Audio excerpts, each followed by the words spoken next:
Hello everyone, it's the Phoenix.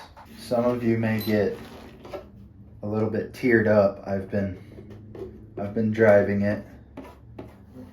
I've been scratching it up.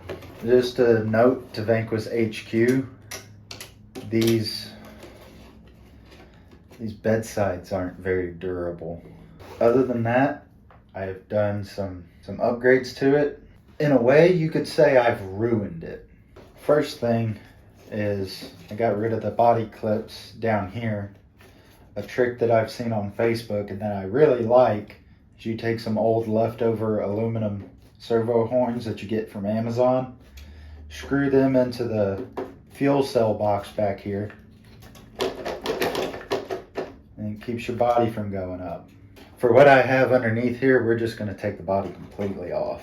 First up, we have a red Amazon 25 kg servo doing the steering duties. It's all I had laying around. This is the stock servo. This I think was a takeout of an ECX temper. This is doing the dig, this is doing the overdrive, and this is all I had left over to get steering duties. Cut me a break. Stuck in the transmission and underneath this rat's nest of wires is a Fusion SE 1800. I love the Fusion SEs. They're great value for the money. And you'll notice I am still hooked up to the stock receiver.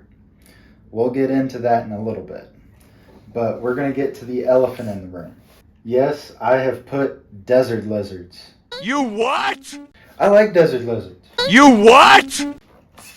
Personally, I like them. They haven't done me wrong. They've never leaked. Then again, I've never put oil in them to have them leak. This set I actually got off of a friend in Texas, and the way he has them set up is with oil and springs above and below. I like it. What's so bad? What's so bad about this? They work. Please, someone in the comments, tell me why this is bad and I should feel bad. Your music's bad and you should feel bad. Anyway, we're going to get into what I feel is the meat and potatoes of this video. The stock remote. You can use the stock transmitter and receiver to run all three of these servos. I would recommend running a bigger power system with the ESC and motor to push more voltage through all of this stuff and have a bigger, meatier BEC to handle all of this, but that's just me.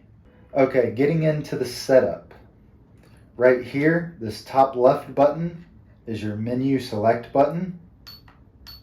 You will push it twice and you will get to EPA settings. End point adjustment. You will click the middle channel button to get to channel 3 and channel 4. Channel 3 is this bottom left button right here, and channel 4 is this 3-position selectable switch. So once you get to that setting, the way I have mine is channel 3 is the overdrive.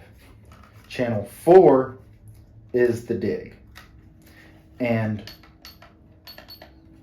it has I've had to push this button like 5 times already. It has a very small window of timeout, so be quick when you do what you're doing. See, it already timed out. I have channel 3 for my overdrive, and if you want to select which direction you need to adjust, you just push the channel 3 button. You just push the channel 3 button. It will cycle through which directions it is going. On channel 4, it is the same thing. Even though this is a 3-position switch, I was seeing on the radio there is no third position to adjust the endpoints on. I think it just puts the servo in a neutral state. I'm not really sure. Let me power this up and I can better show what's going on. Try to prop this up in frame. I don't know if you can see any of the servos or not.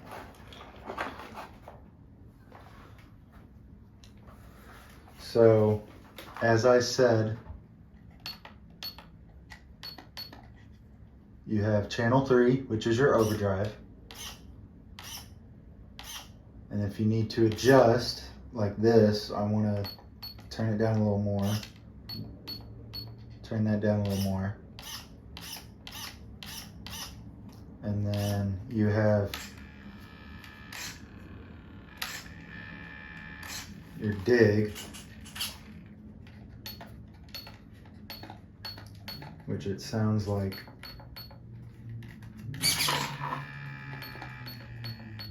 I need to turn down on my dig.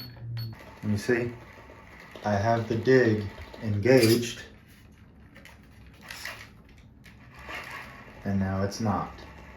Also, I have to say, that pin in the front is a pain. It needs to have a bigger grab on the other side.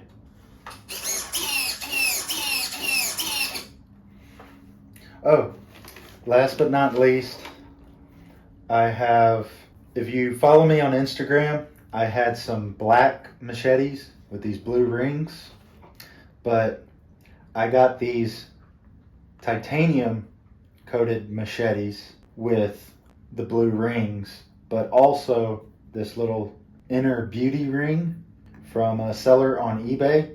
If enough demand is asked about it in the comments, I'll put the link in the description. I would like to take these inner rings and get them coated the teal of the Falcon colors. I think that would really make this thing pop. Oh, another thing, while I'm talking about the motor, this thing came stock with a 15 tooth pinion. That is some hot gearing.